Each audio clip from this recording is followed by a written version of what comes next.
Bienvenue, bien-aimés dans le Seigneur. Comme d'habitude, aujourd'hui c'est dimanche.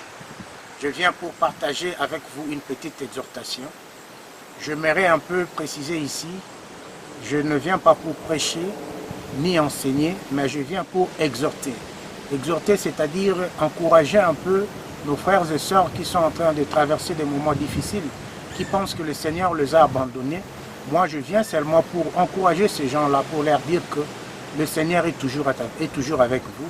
Ne vous découragez pas. Prenez courage, car il est avec vous. Mettez votre foi en place, en pratique, et vous verrez la main de Dieu. Aujourd'hui, j'aimerais un peu partager avec vous, ou exhorter avec vous sur ce que nous appelons le combat spirituel. Ce qu'on dit en anglais, spiritual warfare. Nalingala tolobaka bitumba ya molimo. Il y a beaucoup de confusion par rapport à ces sujets-là. Et beaucoup de gens pensent que le combat spirituel, c'est seulement gêner, prier, faire ça, c'est le combat spirituel. Non, je pense que nous devons comprendre bien les Écritures. Le combat spirituel, je pense que c'est l'attitude que nous adoptons pour prouver notre foi en Jésus-Christ quand nous nous retrouvons devant une situation, quand on se retrouve devant un combat, quand on se retrouve devant une situation bizarre. Et c'est là où nous allons prouver notre foi, démontrer notre foi.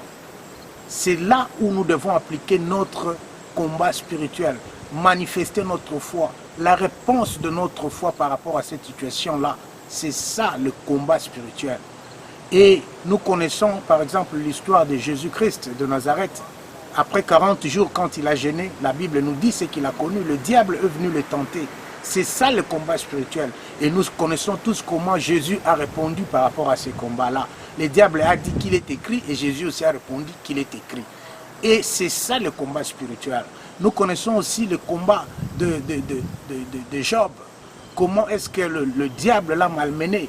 Comment est-ce qu'il a passé des temps difficiles au point où sa femme même lui a demandé de renier Dieu. Mais Job n'a pas renié Dieu. C'est ça le combat spirituel. Le combat spirituel, c'est notre réponse pendant que nous nous retrouvons devant une situation bizarre. Nous, en tant que chrétiens, comment nous répondons? C'est en ce moment-là que nous devons parler du combat spirituel. Parce qu'il y a l'esprit qui nous attaque, où il y a une situation qui nous attaque. Et nous, en tant que chrétiens, la manière dont nous allons répondre par rapport à cette situation, suivant notre foi, c'est là où nous appliquons notre spiritualité. Et c'est ça le combat que nous menons.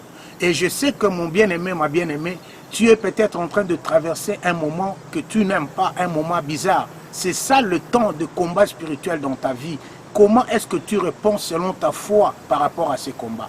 Est-ce que tu baisses les bras ou tu te lèves pour dire que non, je sais que Jésus a vaincu, je sais que Jésus m'a donné la force, je sais que Jésus est au-dessus de tout. Malgré cette situation, ça passera. Quelle est ton attitude vis-à-vis de la situation qui se présente devant toi maintenant? C'est ça ton combat spirituel. Pour que tu gagnes ces combats-là, ça dépend de ton attitude, comment tu appliques ta foi. Même si ça ne marche pas maintenant, mais aie toujours la foi que demain, ça va marcher. Car Jésus a vaincu sur la croix à cause de toi. Et quand tu es en train de traverser des moments comme ça, sache que c'est ça le moment de ton combat spirituel. Jésus a traversé ces moments-là. Job a traversé ces moments-là. Beaucoup de serviteurs de Dieu ont traversé ces moments. Et c'est en ce moment-là qu'ils ont prouvé qu'ils étaient vraiment de Dieu. Ils ont montré leur foi. Ils ont mis leur foi en exercice, en action. C'est ce que Dieu veut que tu fasses aussi. Au lieu de te décourager, au lieu de pleurnicher, au lieu de baisser les bras, Dieu veut à ce que devant cette situation, que tu puisses être brave, que tu puisses être brave, et que tu saches que Jésus est à tes côtés. Et il a vaincu sur la croix. Au mont de Golgotha, il a dit, Père, tout est accompli. Mon bien-aimé, ma bien-aimée, c'est ça ton combat spirituel, le moment difficile que tu traverses. Mais tu ne peux vaincre ce moment-là que par la foi que tu as en Jésus-Christ. Quand tu mets cette foi-là en pratique, c'est là où tu auras un bon résultat. Job avait mis sa foi en pratique et nous connaissons la suite. Jésus a mis sa foi en pratique. Il pouvait aussi dire, oh non, comme je suis affamé, je dois quand même manger. Mais il a résisté. Il pouvait répondre à ce que le diable lui demandait de faire, bien que le diable lui présentait des versets bibliques. Mais Jésus montrait des versets pour contrecarrer le diable, pour lui dire que toi, tu n'as pas la force. Toi aussi, Dieu t'a donné cette force au travers de notre Seigneur Jésus-Christ pour que tu surmontes le moment que tu es en train de traverser. Bien-aimé dans le Seigneur, le moment que tu traverses, c'est le moment de ton combat spirituel. Pour que tu réussisses, il faut que tu mettes ta foi en pratique. Il faut que ta foi soit mise en pratique pour que tu gagnes ce combat-là. Et pour que ta foi soit mise en pratique, tu dois connaître la parole de Dieu. Tu dois comprendre ce que Jésus a fait pour toi. Tu dois savoir que Jésus a vaincu. Il a tout vaincu. C'est lui le vainqueur. Et il nous a donné l'autorité. Tu dois comprendre cela. Et là, tu sauras vaincre la situation que tu es en train de traverser. Je ne sais pas c'est quel genre de situation. Ça peut être la maladie, ça peut être le manque du travail, ça peut être des turbulations dans la famille, ça peut être je ne sais moi quoi. Mais sache que c'est le moment où tu dois mettre ta foi en pratique pour que ces adversaires sachent que tu es de Dieu et que tu es avec Jésus-Christ. Merci, que Dieu vous bénisse. On se voit prochainement.